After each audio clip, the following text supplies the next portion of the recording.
So, shoutout dyan sa mga nagpapagames or nagpaparapol sa live streaming. So, para po sa inyo itong video na to. Kasi meron pa akong isang follower na naglabas ng sama ng loob or hindi naman sama ng loob.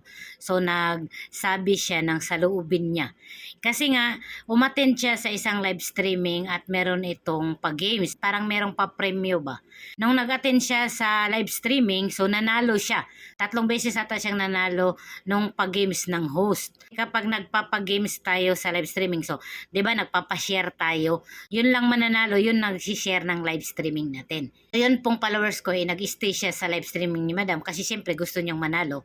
Yun nga, nanalo siya ng 3 beses. Then after that, pagka kinabukasan, gidelete na ni followers ko yung pag-share niya kasi tapos na yung live streaming ni Madam, 'di ba? So, ang system niyan, nung i-claim na niya yung price, hindi na ibibigay ni Madam yung price. Kasi nga, nawala na daw yung live niya. Kasi nga, gidelete. Yun pong nagpapa-games kayo dyan. So, yun pong mga followers at viewers niyo nag-i-stay. Sample 3 hours, 5 hours. So, nag-i-stay po yung mga taong yan kasi nga, siyempre, gusto nilang manalo.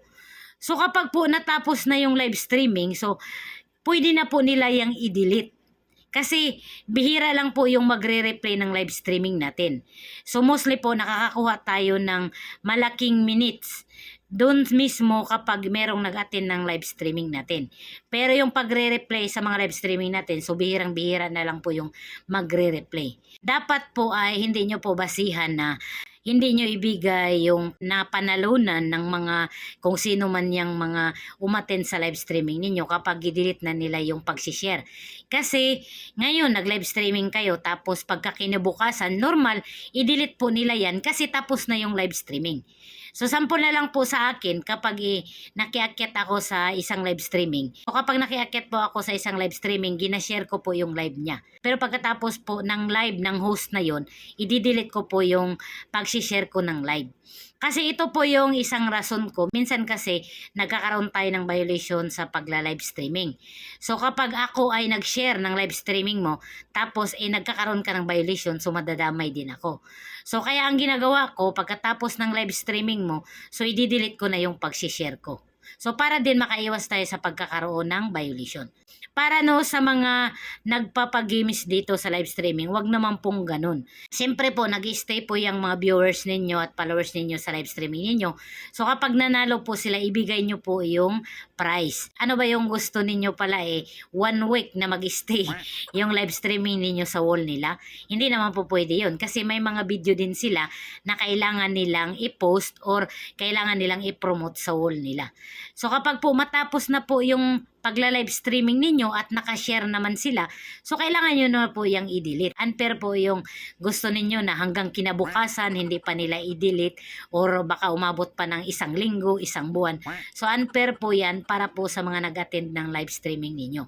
Kung ilang oras po kayong nagpapag-game, siyempre nag-i-stay yan sila.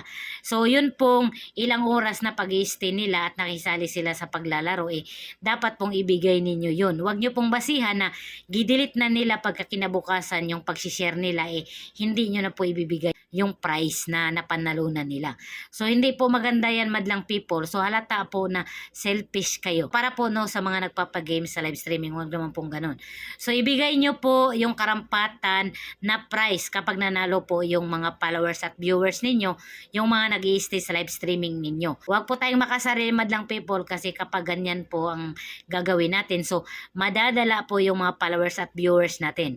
Baka mag-live streaming tayo, wala na pong manood. Kasi parang nangbubudol po tayo sa mga nag-a-attend sa live streaming natin.